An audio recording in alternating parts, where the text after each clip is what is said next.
So I think like 10 years ago, the Fed probably had one Bloomberg in the whole building.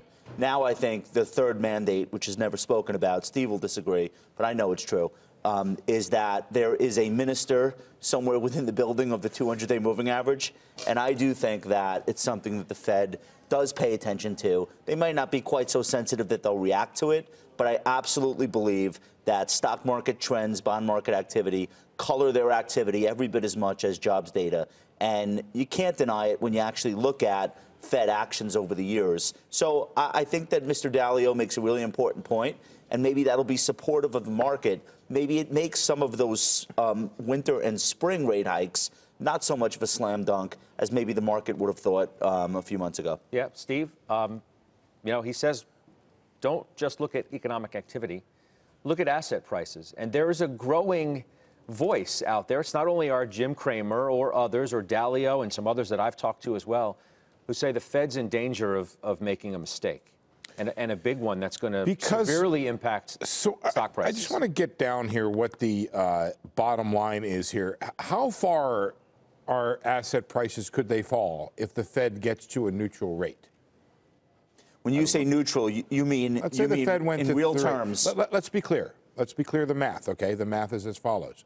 The funds rate is between 2 and 2.25%. Inflation. The inflation rate is 2%. Yeah. The real cost of money now is 0. Yeah. So Mr. Dalio and Mr. Brown, as I get it, are arguing that the economy is only so strong that it can withstand a 0 real rate of return. I'm not arguing that. I'm saying the Fed looks at asset prices. Okay, I'm just saying that would be the essential part of Dalio's argument, right? That the economy is so weak.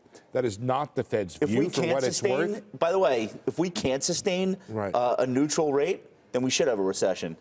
Well, I mean, so if we can't. So let me just say this, that stocks are up like what, 26 or 27% since President Trump took office. Okay, if the Dow fell back down to, and I'm just picking this number out of thin air, 23,000. Okay. Would that be a level that the Fed should then worry about, that it fell to that and it got to a neutral rate? Is it possible that stocks? Anastasia. Is it possible that stocks overshot?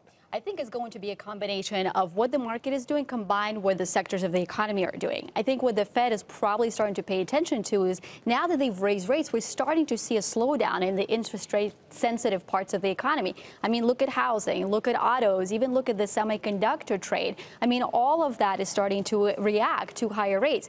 The other thing that's happened in the market is the correlation is starting to shift. So for a while their rates were going up and stocks were going up. But now if you notice, the stocks are actually reacting positively to a slowdown and a pause in rates. So I think that's going to be really key for the Fed. Powell even said it last night. A little bit lower growth due to tariffs, little higher inflation.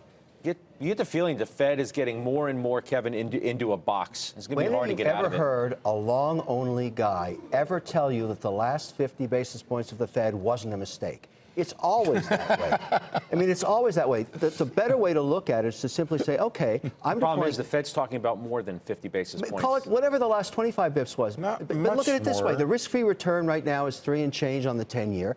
Do I redeploy capital into fixed income now than I would into equity this morning? The answer is no. I need 5% on the 10-year before I redirect money that would have gone into equities. So what are we talking about here? The Fed does another 25 basis points. Who cares? There's lots of times where that is considered a good thing. What if the economy's slowing more than the Fed thinks?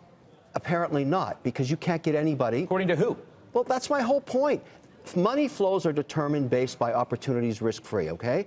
I don't see Josh putting any dough into the 10-year government bond. Not a dime does he put there. I don't do it. You'd be incorrect. Well, come on. You're parking money there as I said 2 weeks ago, and I think this is probably the most important thing I'll say for the rest of this hour. For 27 straight months, our tactical asset allocation model was 100% long U.S. stocks, and at the end of October, that changed. It's not that I'm bullish on earning just 3%. What's the other asset you're buying? Cash? 100% you can buy 3 to 7 year Treasury ETFs right now. You can earn a yield that's not 0, even inflation adjusted, even in real terms. To 0 after inflation. What do you earn? What do you earn? What's your number? You can earn almost 2.25% right now. You're making in a very low hundreds of risk. dollars off that. No. But It's it's not also the not point. just It's the what are you not treasuries. losing in a tactical strategy. It's what are you not look. Here's the thing that the point I'm trying to make about the Fed. KB Homes is down 55% from its high in January. That is something that I think policymakers ought to take a look at. Because they ought of to take a inflation of labor and raw materials. That's why. It's way worse than that. You've got 6 months now of the amount of mortgages being taken out declining. You've got problems selling homes in certain markets around the country. It's something that policymakers historically had not paid as much attention to as I think they do now, and it's good that they are. I'm not mad that they are. Look, I think they should.